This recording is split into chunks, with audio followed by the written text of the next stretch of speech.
Hello, my name is Reina and this is Chow and Tell. How much do we really know about cholesterol? Conventional nutritional wisdom has us believing that we should eat 7 to 11 servings of grains and breads a day, minimal amounts of fat, and moderate amounts of meat, beans and legumes, lots of vegetables and fiber. However, some new cutting-edge research and thinking is changing what we think about cholesterol, which is in opposition to the old thinking, which is if you consume large amounts of dietary cholesterol, you're going to raise your internal levels of cholesterol, which in turn is believed to have a direct impact on heart health. So the old thinking is that if you eat more cholesterol, you raise your cholesterol levels and therefore subject yourself to a greater risk of coronary heart disease or cardiovascular disease. My guest today has taken that and turned it on its head. He's done a lot of research. He's a very interested amateur who's doing a lot of experimentation on his own health and doing tons of reading and research to find out whether this is in fact the case, whether eating high amounts of cholesterol does indeed impact heart health. So without further ado, this is going to be a really, really interesting episode that's going to bust open a lot of myths about what we believe about our food. Please welcome to the show, straight off the plane from India, my very, very dear father-in-law, Ashwini. Welcome to the show. Thank you, Rina. It's great to have you here, and Good thanks for being here after a long flight. Thank you. Good to be here, and I'm really glad for this opportunity to share what I've been discovering in the past few weeks. It's really exciting. I mean, I remember when we spoke some time ago, you told me about these new findings that you've come across. And how did you start on this journey? Well, it's actually a personal journey. Mm-hmm. I've been on statins due to heart issues, with a bypass several years ago, and then stents put in. I've been on statins for approximately the last 12 years. And now just to give our viewers a quick insight, statins are the most prescribed pharmaceutical drug to keep cholesterol levels in check. Is that correct? Yes, they have proved themselves to be very effective in reduction of cholesterol. Mm-hmm. And they've been around for several years now with an annual market of about $30 billion in the US alone. So that's a huge number. Right. And that's a very large industry, Yes. a business industry. Yes. It's a gigantic business. I know my Definitely. dad takes statins as well. Yeah. And most people, I think, that have cholesterol issues are prescribed statins pretty much right off the bat, no? Absolutely. Today, the guidelines issued by the government say that if your cholesterol is above 200, Mm-hmm. in some cases, if you have other risk factors such as smoking or excess weight or blood pressure, then the levels are the trigger level is brought down to even 150 of cholesterol. Which is the maximum Yes. that they're saying you should. Yeah. And should the have. government guidelines clearly indicate that above that, the person should be put on statins. And although I personally feel it's a bit of a ridiculous statement, there is also a thought that maybe statins should be added to the water supply so that everybody is getting their cholesterol controlled automatically. Hang on, that's very scary. That's a really scary thought. It is. Even without knowing much about statins, Yeah. to be given something that Yeah. you don't know the. Actually, now we know that there are some side effects to the statins, and I think that's Yeah. part of what began your journey down this Yes. particular path. Yeah, a few of the most commonly known side effects, and to be fair, they are stated on the pharma companies' brochures also, but nobody Well, really reads so many those drugs have those side pages. effects. But stated some in of them details. are loss of memory, Oh, deep wow. muscle pain, and all of this is indicated after long use of statins. And I've been feeling that for the past few months, I suddenly started feeling a pain in my lower back and around the waist level. And you have no history really of any And back yeah, trouble or anything? touch wood, I've never had any back issues at all. And what about the memory loss? And memory loss also. In the last, at least in the last 1 year, I'm noticing that I'm becoming very much more forgetful. And I don't think I'm that old yet. You're not. But this is really interesting because I would imagine that a lot of people attribute fuzzy memory or memory loss to the aging process, and it's no coincidence because many times, more often than not, people who are prescribed statins tend to be in the later years of life. Well, And so is that a common sort of mudding factor? well, it's, quite honestly, it has been, these factors have been around for some time. Yeah. It's just that my discovery of them is new. Okay. Because I keep looking for references with this great tool that we have at our hands now, Yeah. the internet. Yeah. And I came across a couple of books that talked about this subject, and I got into reading them, Mhm. and then one thing has led to another. And we're at least I'm at the stage where over the past several weeks I've been making small modifications and getting my blood tests done, some of which I didn't even know I should have been getting done all these years.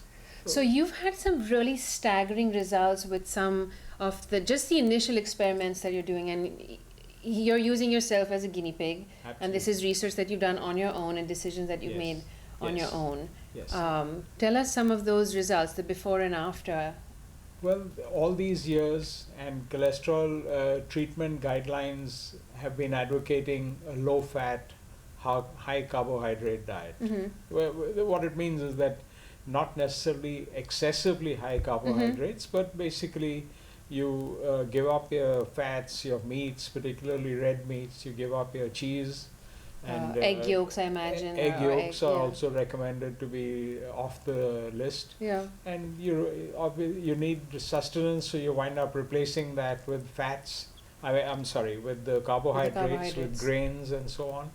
And today, everything that you see, you even find a package of Cheerios as I was labeled as just fat thinking free. of that, fat-free, and it says Yeah. it's good for Good for heart the health heart. and cholesterol. But here's one fact, and it's just one of those,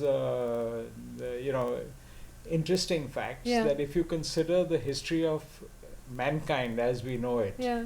as 24 hours, grains have been around in consumption only for the last 1 hour. So it's a very, very small fraction Right. of human history that we've been eating grains. There's a lot of actually new trend where people are following what they call a paleo diet, Paleo which is diet. pre Yes. agriculture, pre-farming, pre-grain. When our ancestors, far, far removed ancestors, were hunter-gatherers, Yeah. their diet was based on whatever could be found. On the other hand, they weren't sitting at desk jobs all Exactly. day and every day. So That their is true. lifestyle was a little bit different as That well. that is true. But let's get back to actually what you were saying. So what have you done instead of this, larger fraction of carbohydrates and low fat and say no to low eggs and meat? Yeah. So You did something else. So basically, going back a little bit in time, I was advised to give up eggs. I gave up eggs, which I loved. There was a time when I would eat 4 eggs in a day. Mm-hmm. So I gave up that completely, just except for the very rare occasional omelette. Mm-hmm. So 4 weeks back, I got my blood test done. Okay. My triglycerides were high. My HDL was low. And this is, of course, under control with statins. Okay. So HDL now is the good cholesterol, H- what they call the Yes. good cholesterol, Right. and your triglyceride levels are an indication of high cholesterol? It's actually a precursor to high cholesterol. Okay. So you want that number also to be Yes. on the low end to indicate better health. Right, but indicating it, as I had heard all these years, where it was indicated as a precursor to LDL, Yeah. it gives it second ranking. Okay. Because the key factor that one is very happy to see is that your total cholesterol comes down, out of which you specifically zoom in on the LDL, Yeah. and if that comes down, everybody's happy. Okay. But So in what did this- you do? What I did was I cut down drastically on carbohydrates, cut out sugar pretty much completely, and this is a span of about 4 weeks. Uh-huh. And I added back cheese and 1 egg a day to my diet.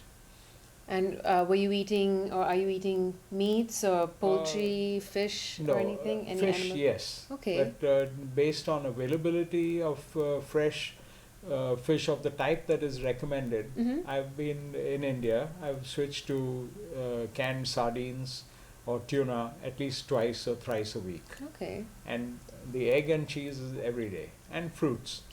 So fruits are okay. Vegetables, Vegetables, any quantity. okay.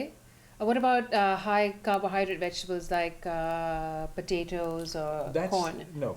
Potatoes are not considered vegetables for this purpose. Potatoes, Ah, green okay. peas, even though they are fresh and green, are not considered vegetables. They belong to the carbohydrate group. So they're starchy. They're basically very Yes. starchy Yes. vegetables. So Yeah. you're So- not eating those. No. So no corn, peas, potatoes. Right. What about bananas? Bananas is okay. Bananas are okay. So Yeah. we all fruit in Yeah. moderation. Yes. Because It's fruit okay. does contain sugar, Mm-hmm. but it contains a mixture of fructose and glucose. Okay. Glucose, G for good, F for fail. Fructose is to be restricted, and Yeah. glucose is relatively safer for us. Okay. So fruit is okay, and plus fruits contain a lot of other things, a lot of other beneficial things such as Yes. fiber and They have other trace vitamins and minerals minerals. and vitamins, so which you can't get elsewhere. Yeah. So in essence, what you've also done is almost entirely cut out processed foods. Yes. Sugary, sweets, bakery items. That means you're eating out a lot less, I'm guessing. Or you have to be much more careful of what you Right. order when you eat out. Exactly.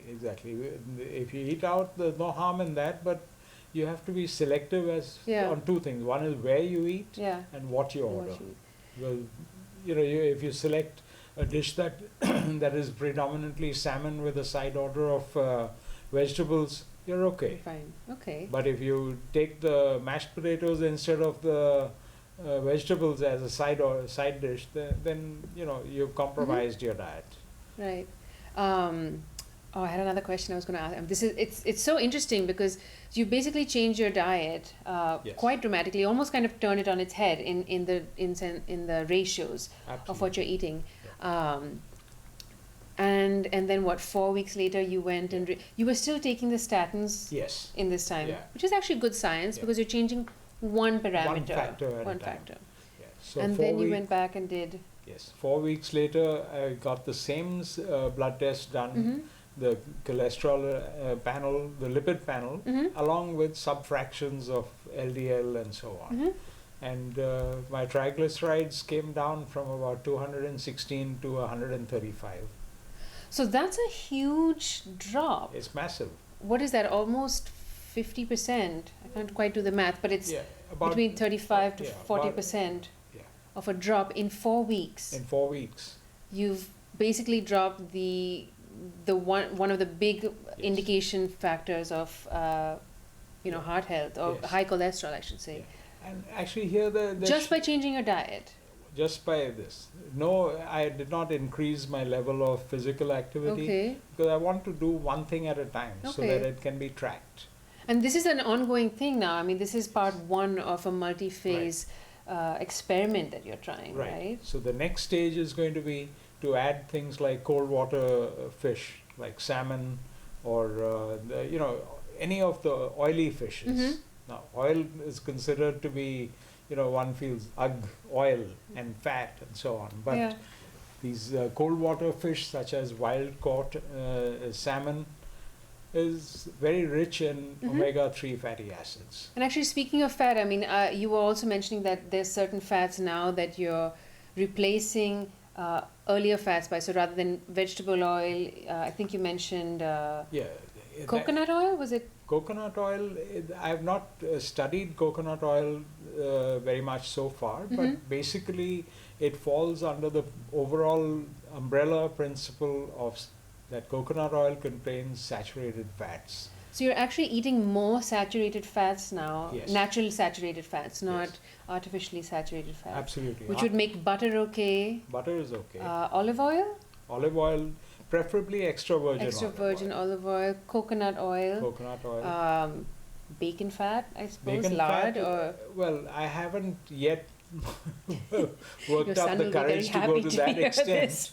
But if one accepts this theory that the first part of the theory that cholesterol is not directly related to cardiovascular disease, and then the what I have studied so far indicates that saturated fats Mm-hmm.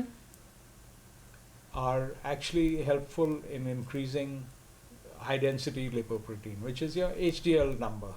So let me see if I get this right. Because I was talking to you earlier, and what I could summarize from what was understood before to this sort of new findings is that the new research is showing that cholesterol may in fact, or high cholesterol may in fact not be related in the way we thought to Right. cardiovascular disease. Yes. I think that's a very important distinction that you made in Yeah. the way that we thought. Yeah. Because Yeah. going back a little bit in history, this mania for use of statins to control cholesterol actually started approximately in the late 50s Mm-hmm. to early 60s, where certain studies seem to establish a link between cholesterol and heart disease. The most famous one of that is by what's his Ansel name? Keys, The Ansel Keys the studies. seven countries study. But there's some controversy now coming up that Well- he may have cherry-picked those Well, that data. the controversy is very simple, and it's Yeah. been around as long as the study has. Yeah. Is that originally data was gathered from 22 countries Mhm. across the world, trying to establish relationships in different countries between consumption of animal fats, saturated fats, Mhm. and heart disease. And heart disease.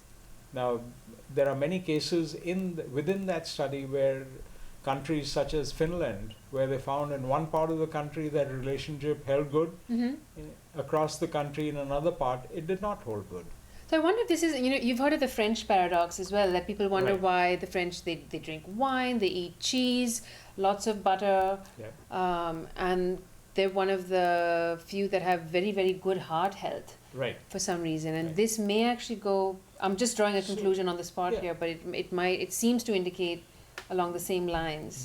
That's what got people thinking a lot. Okay. That there are so many, even like the data was collected over 22 countries. Yeah. Why were only 7 countries cherry picked to create Okay. the end result? So, So- this controversy has been around pretty much after that. Yeah. And there is an organization called Cholesterol Skeptics Inc. Huh. There's a website which they have. It's a little difficult to access. I have not been able to directly access it. Maybe you need a membership or Okay. something. We can post But- a link for that on my website or something Yeah. for people to see. And Yeah. so basically the controversy has been around, and it's only now that I have noticed it picking up steam Yeah. over the past few years, where people are reacting to actually feeling the side effects, The effects of of the statins. statins. This is, there's a lot of sort of dark politics and business one can think about behind all of this. Because if you're talking about a $30 billion industry, a pharmaceutical industry that's pushing these drugs, Yeah. and now people perhaps who've been taking them for 8, 10, 12 years Right. are feeling the effects of them, Yes. I would imagine naturally there would start being a backlash or some kind of movement to try and find out whether these drugs are in fact helpful or even necessary at all, or whether Okay. one can achieve, better heart health Yeah. through diet and changes that don't have these drugs involved. Absolutely, and without really sounding paranoid about some kind of a conspiracy theory, Yeah. one factor is the $30 billion market for statins in the US. Yeah. The other factor is that 50% of the agricultural produce of this country is corn and soy. Much of which goes into sugar production. Exactly. Or, You cannot pick up anything in the market today, almost anything that is not, something that is outright bitter in taste, which wouldn't be very popular anyway, but excluding such products or excluding heavily salty products, everything, if you read the label, it will have some way or the other high fructose corn syrup. Some form. There's corn starch, there's corn syrup, a lot of soy products as well. Right. Most processed foods have that. And by cutting those out, you are automatically removing those from your diet, and you found. I'm just amazed that you found in such a short time such a dramatic drop in your triglyceride levels. Well, I have to state at this point that Southeast Asians, Indians, I'm an Indian, so basically for some genetic reason, for evolution, we are more prone to higher triglycerides. Maybe it's the food patterns I think it's India. the Punjabis. It's possible. And when you speak of Punjabis, even the Life Insurance Corporation of India gives Punjabis a 10% allowance for the weight limits on their insurance charts. So, but That's getting back to the sugar part and carbohydrates part of it, you take any product on the market which is labeled low fat and so-called heart healthy, wherever they have taken out fat in order to develop the mouth feel where you feel like eating the product, what is the replacement for fat? It's sugar and carbohydrates. That is incredible. And I think the other thing that really struck me about what you were saying is how insulin is related to the production of cholesterol. Well, the relation, it's actually a relation to cardiovascular disease, because insulin is produced by the body to control sugar and to convert it into a form that works as actual energy for the cells. And if not used as energy, it turns into stored fat. And once even your fat cells or the body's fat control system is overwhelmed, then it turns into diabetes. So basically, the more sugar that you're putting into your system, the higher and for longer periods of time your insulin levels are spiking. They're spiking, and which is then in turn causing almost like an emergency response in the body. Absolutely. And if one wants to read more about it, there is a very appropriately titled book that says it all. It's called Sugar, Sweet Poison.